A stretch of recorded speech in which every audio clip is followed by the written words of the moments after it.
Coming up on BCN today, dignitaries, veterans, and citizens gather around the country for solemn Remembrance Day ceremonies. Plus, our parliamentary reporter, Ray Fillion, says federal conservative leader Andrew Shearer has survived a battle within his caucus. And 'tis the season for all things merry and bright as Lethbridge lights up for Christmas. Your Canada. Your Southern Alberta. Your stories. From our studios in the heart of Lethbridge, it's BCN Today with Jeanette Roche. Hello and thanks for joining us. Dignitaries, veterans, and citizens gathered around the country yesterday for solemn Remembrance Day ceremonies. Two Canadian veterans who attended the ceremony in Montreal said the day brings back memories from their years of service. Well, me, I was in Korea in 1952 till the end of 1953. While I was in Korea, let's face it, it was dangerous, but we had a good time. It's funny to say that at the same time because we were all young. Don't forget, I mean, we had to be 19 years old at that time. In particular, I think about the people that I lost, and I think about the people, who were in 1939, 1945 also. Because even those, I have a few members that were in Italy, and today they're around 95 years old, So to me, it's an important day. I served from 1962 to 1994, 32 years. It was a marvelous time. I mean, there are periods where you see, like in Syria, things were destroyed. It wasn't very nice when we were there. I was with the United Nations at the time, so the Syrians on one side and the Israelis on the other, and nobody liked anybody over there. So that was pretty heavy. Most of the time, I look at it as I was a peacekeeper. I preferred being a peacekeeper than what we are now as peacemakers. We make war now. We're not the same. It's not the same. Well, I don't miss it. And as a military guy, we were always on parade. Like you see the young people over there, you stood on parade. I was in Winnipeg at 30 below zero. We were on parade for Remembrance Day. You at least know that if something happens to you, that there will be some form of remembrance. Current members of the military also spoke at chilly Remembrance Day ceremonies around the nation, like Brigadier General Conrad Mielkowski, who spoke at the Ontario legislature. We live in the true north, strong and free, thanks to those who fought to achieve peace. The year 2019 marks the 70th anniversary of the founding of the North Atlantic Treaty Organization, created because democratic countries of the North Atlantic region found themselves in a dangerous Cold War with the Soviet Union and its communist allies. Our country banded together with others in a collective defensive pact to protect our common values. We demonstrated the strength of this allied partnership when we fought alongside each other in Afghanistan, and this year marks the 5th anniversary of the end of our mission in Southwest Asia. On this Remembrance Day, we thank our veterans, young and old, for their selfless service. We honor the memory of brave Canadians who made the ultimate sacrifice so that we can live in this truly amazing country. Former Coach's Corner co-host John Cherry was fired by Sportsnet on Remembrance Day for his controversial rant about new immigrants not wearing poppies. But Cherry told the Canadian press he's not sorry and that he knows what he said and he meant it. Sportsnet announced yesterday that following discussions with Cherry, it was decided that it was the right time for him to immediately step down. Cherry says he's been floored by the support he's received since his dismissal. And speaking of Remembrance Day and veterans, the Galt Museum received a vintage sweater which was worn almost 100 years ago by a hockey team known as the Lethbridge Vets. Soldiers returning from deployments in the First World War had formed the team. The Vets went on to play twice in the Alberta Seniors playoff, winning once. Going into doing the research, I was quite surprised actually that there were a lot of Lethbridge Herald articles about the team, but only really in that early period between about 1919 to 1923. As soon as Murray Palmer would have started playing for the Vets, it seemed that they were very vague articles at that time, mostly just promoting the game within the community and less so detailing the account of every single player's activity on the team during the game. So there was a lot of skepticism that we would ever find much information about the Vets early on, but actually there was quite a lot of information on part of the Lethbridge Herald at the time. The museum is looking for more information on the Lethbridge Vets hockey team. If you can help them out, please call the museum directly. Meanwhile, in Manitoba, hundreds of volunteers stitched or sewed more than 8,000 poppies to a blanket, paying tribute to our veterans. The blankets include the names of close to 1,100 Manitoba soldiers who died during the First World War. Organizers say each of the poppies looks different to remind people that the veterans who served were all individuals. The poppy blanket was on display at Winnipeg's City Hall. The Lethbridge Police Service are reporting that a $16,000 custom-made bicycle that had been stolen last month has been recovered and returned to its rightful owner. The LPS thanks the public for their assistance in the investigation. A unique plaque commemorating journalist Michaele Lange, who was killed 10 years ago in Afghanistan, was unveiled at a Vancouver high school. She was a lovely person. We talked to her, you know, she lived in Calgary, but we talked to her a couple of times a week, you know, almost always. We went out and visited her and she came home. And we miss her so much, there's no doubt about it. I felt that it was just so hard after she died. It was like a huge hole in our lives. Still is. You know, we miss her very much, and we think about her every day, all the time. She was such a fun person, vibrant person. You know, to lose her suddenly like that was a horrible shock. If you don't have journalists, you don't know what the troops are doing. It's vitally important that there be journalists there. It's a terrible risk, and many journalists have been killed in wars. The father of one of the victims of last year's Humboldt Broncos crash says a new Alberta bill on organ donation is a good start, but still needs a lot of work. The private member's bill would allow organs to be automatically taken for transplant purposes unless a person had opted out while still alive, or if families chose to overturn the decision. 6 people benefited from organs harvested from Toby Boulet's son, Logan, after he was killed in a collision between the junior hockey team's bus and a transport truck in 2018. He says ongoing public education on the importance of organ donation would be needed if the bill became law to persuade families not to opt out. Prime Minister Justin Trudeau will lay out priorities for his new minority government on December 5th. Trudeau announced the date for convening the House of Commons as he met today with Conservative opposition leader Andrew Shearer. During their first meeting, Shearer said he wanted the House of Commons to begin sitting November 25th, 5 days after Trudeau is scheduled to announce his new cabinet. Good morning. It's a pleasure to sit down with the leader of the official opposition today. I am pleased to confirm that Parliament will be returning on the 5th of December, immediately following the NATO Leaders Summit in London. Last month, Canadians elected a Parliament that they expect to work together, and that's exactly what I'm going to be focusing on doing. I'm talking about our priorities this morning of affordability for Canadians, growth for the middle class, and the fight against climate change. And I look forward to discussing those and other issues with Mr. Shearer. I appreciated the meeting.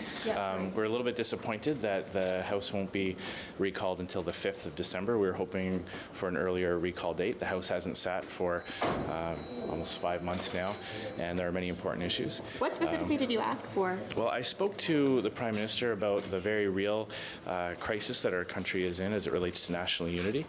We have, during the last campaign, we saw Mr. Trudeau campaign by pitting one region of this country against the other. So I spoke about how my proposal of a national energy corridor merited some work and some study to see if that can be implemented, or at least the early work started. Spoke about the need to demonstrate a roadmap for the Trans Mountain pipeline to be completed, to show Western Canadians that there's going to be progress on that. Spoke about helping Canadians get ahead, some of the broad-based tax cuts that we were proposing in the election campaign. Seemed to have found some common ground on things like tax-free maternity and parental leave benefits. Spoke about aspects of our environmental plan that we'd like to see adopted as well. Meanwhile, Andrew Shearer received some solid support from his MPs. Our parliamentary reporter Ray Fillion says Shearer won a battle within his own caucus in regards to his leadership. The big win for Andrew Shearer is that his caucus refused to give itself power to kick the leader out. That was a possibility. They rejected that option. So that means Andrew Shearer is still going to be their leader up until the convention, which is going to take place next April. That's going to be the big test for Mr. Shearer. So he won a battle on Wednesday with his caucus. It was very important. But now the real battle begins. Coming up, Fillion will also talk about how online abuse towards female MPs is on the rise. Catch the full interview coming up in the second half of our show. Well, 'tis the season for all things merry and bright. Cities and towns across Canada are lighting up for Christmas. And for Lethbridge, it's the heart of the holidays. From special storefronts and breathtaking lights to an outdoor skating rink. BCN's Loris Alexander explains how the city will be getting into the Christmas spirit this year. The Heart of the Holidays is a new initiative, new partnership with different people, including the Lethbridge Sports Council with the synthetic ice surface. So we're going to just carry on from what we did, celebrate the downtown, and carry on with some of the initiatives that were very popular with the Bright Lights Festival, but we're bringing it to the streets this year. Starting November 15th, visitors will enjoy events and activities, including outdoor skating. The Downtown BRZ and Lethbridge Sports Council have partnered to bring the outdoor skating rink to fruition. With this partnership with Lethbridge Sport Council, we're offered the opportunity to try it out with artificial ice, and hopefully it's something that's really positive, and then that maybe set the groundwork for something more permanent in the future in the downtown, where we can do that maybe year after year, or potentially all year. It's a great cooperation between all of the businesses downtown BRZ, Lethbridge Sport Council. I'm so excited. This is just so cool to see some ice. Part of the holidays will also introduce Plaid Days on December 6th and 7th, an opportunity for local businesses to put on sales as a sort of Black Friday. Lots of the time, it is those big box stores that participate in Black Friday. So really wanting to let our local businesses shine, put on those huge sales, and have people walk around and shop those huge sales downtown. For Bridge City News, I'm Loris Alexander. Thank you, Loris. The Family Center in Lethbridge has been serving the community for 25 years, providing a wide range of programs. Friday, they kicked off their Kids in the Kitchen initiative. Ainsley O'Reilly explains how programs like these help prepare our children for real life. If you didn't already know, the Interfaith Food Bank has an active kitchen that partners with various community groups. Our classes run with 6 participants, and we run anywhere between approximately between 7 and 9 programs a week. Family Center hosts Kids in the Kitchen, a 6-week program every Friday from 1:30 to 3:30. Children from 7 to 11 years old learn to perfect their culinary skills. It's important because I see nowadays with obesity becoming an issue, that when we teach these skills to the children early on, they become self-efficient. They get to learn about nutrition for each different ingredient that we use. They get to learn about the safety and how to create it and where our food comes from.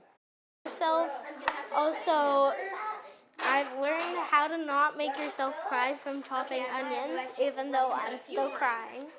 Food is something that brings people together. It doesn't really matter what walks of life we're coming from, what cultural backgrounds. We all connect over food and gathering together. And their favorite part? Probably getting to eat it after. For Bridge City News, I'm Ainsley O'Reilly. Thank you, Ainsley. Police roped off a street in Brampton, Ontario last week after two boys aged 9 and 12 were found dead inside a home. Police have charged their father, Edwin Bastidas, with first-degree murder. I'm just in shock. Like, I came home from work last night. I saw the cruisers here, and this morning my daughter said her friend, the house that they live in, they said they found the kids dead. So the only thing I saw that I heard this morning is there's two gentlemen came out handcuffed, two adults. They didn't say who it was, and so that was news to me. That's all. Last night I was watching TV at about 11 o'clock and I heard the cop cars. So I was wondering, very unusual here at 11 at night, you never hear.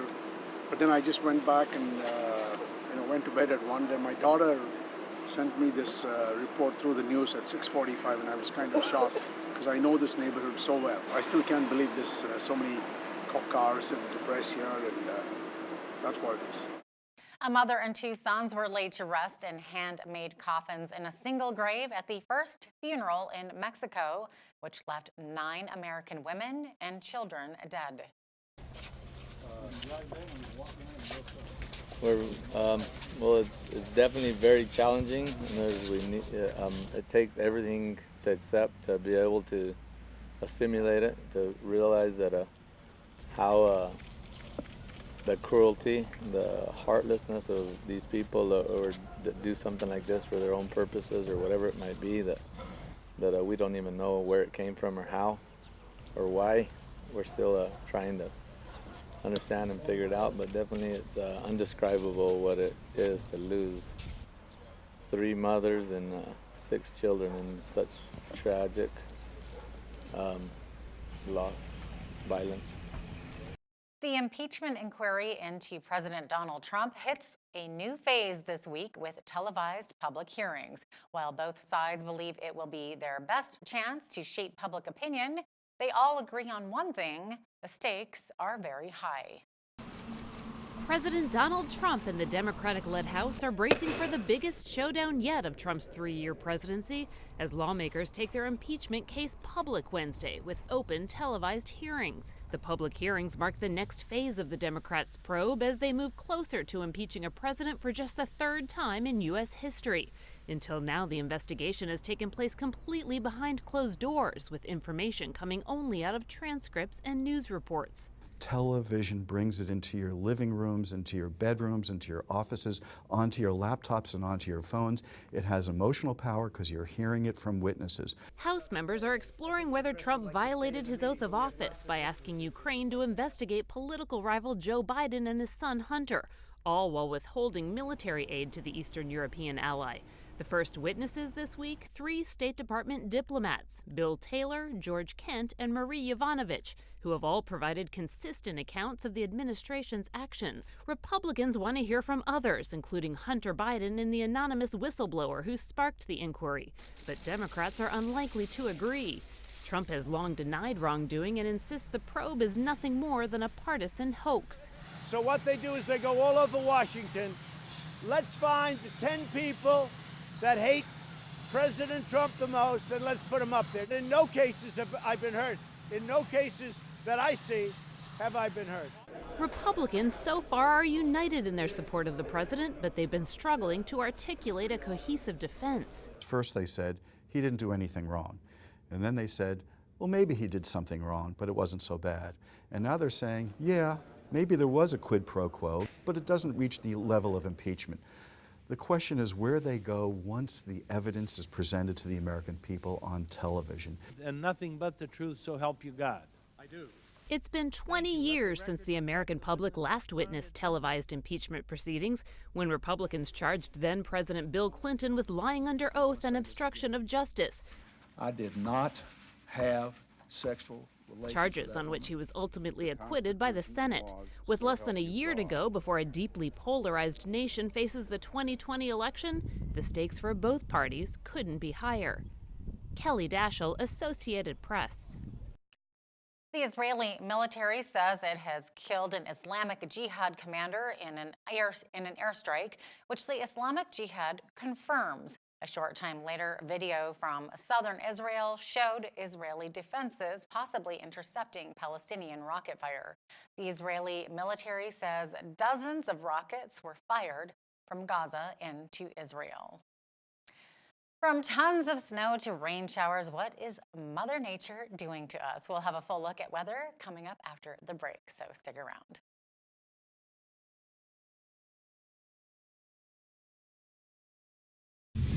Welcome back. Here's a look at your weather highlights for Lethbridge today and tomorrow. We have a chance of showers today here in Lethbridge, a high of 7 degrees and a low of -3 overnight, and more sunshine coming out in the forecast tomorrow with a high of +5 degrees there for Wednesday. So we went from snow to rain, and we're going to have a little bit of sunshine coming up later in the week there, the 5-day forecast, 7 degrees. On Thursday, lots of sunshine, mainly cloudy on Friday with a high of 11.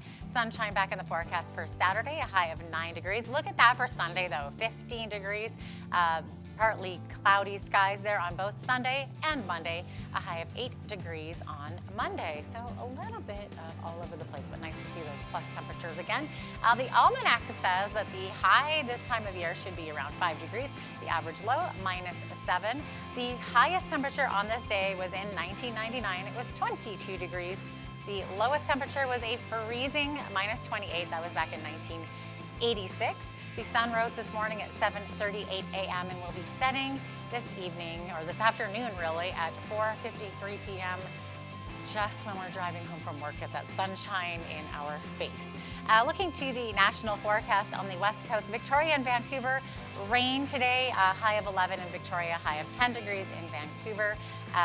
2-degree high in Edmonton with snow. Flurries as well in Calgary with a high of 7 degrees. Looking over to Saskatchewan, high of -4 in Saskatoon. They're also going to be seeing some flurries. Flurries as well in Regina, a high of -1. But lots of sunshine in the forecast for Winnipeg, but it'll be a chilly -10 degrees over there. And over our friends in the east here, Toronto's going to see flurries, a high of -5. High of -7 in Ottawa with a mix of sun and cloud and also some flurries. Snow forecasted also for Montreal with a high of -4 degrees. Now we've got some heavy rains that we're seeing in the east today. Fredericton's going to see heavy rain with a high of 8 degrees. Same with Halifax, heavy rain, but their high is 14 degrees. A mix of rain and snow in Charlottetown with a high of 13 degrees, not too bad. And in St. John's, they're going to see a mix of sun and cloud there, no rain in the forecast there. That's your forecast. Here's a look at what's happening in your community. Here's your Bridge City News community calendar. A Victorian Prairie Christmas is taking place November 13th and 14th from 1 to 4 p.m. at the Galt Historic Railway Park, north of Sterling, Alberta. Enjoy a beautiful and festive atmosphere featuring live entertainment, delicious food, and Christmas pudding with rum sauce. Admission is $20 for adults or $18 for groups of 5 or more. Pre-book today by calling Jeff DeBoer at 403-327-2854. For more information, visit galtrailway.com. The Downtown Lethbridge BRZ is looking for volunteers to help with the Downtown Holiday Market, taking place Saturday, November 23rd. Volunteers will be assisting with setup and takedown, handing out popcorn and hot chocolate, and the best job of all, helping Santa Claus. For more information, email Tasha at tasha@downtownlethbridge.com. Come for a festive evening to Crossroads Counseling's Shine the Light Christmas celebration and fundraiser on Friday, December 6th, beginning at 6 p.m. at the Coast Lethbridge Hotel. Enjoy a full-course dinner, a silent auction, and live musical entertainment featuring the Freedom House Choir, West Side Choir, and the Evangelical Free Praise Choir. Tickets are $50 per person and can be purchased at the Crossroads Counseling Office. And that's your Bridge City News Community Calendar. Reduced fat, less sugar, extra fiber. These are all things you will see labeled on food products that are trying to pass as healthy. Today's daily life hack, however, has a little secret for you. It says anything on a food label that's not part of the boring nutritional information section is merely marketing material, not nutritional information. That doesn't necessarily mean that the labeling is all false, though. And that's been your daily life hack. Well, more than 13,000 Syrian refugees have embarked on dangerous journeys through conflict zones in their own country to find safety in neighboring Iraq. The first stop across the border was a transit center where Samaritans Purse staff have been present to greet them with a meal and kits, which include soap, a toothbrush, and other essentials.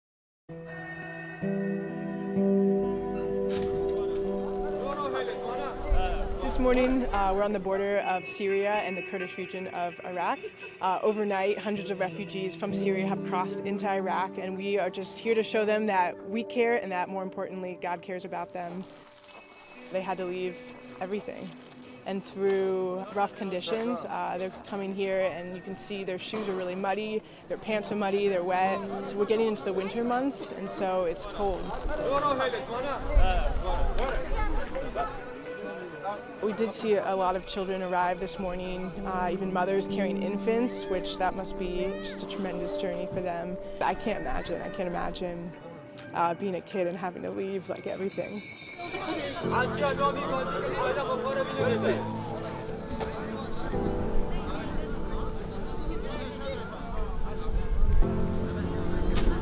In my family, I have wife and 3 daughters.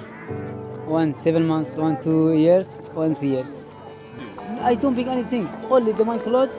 2 bags is from clothes from children. Why can't you lift? You cannot lift anything. Only you lift yourself.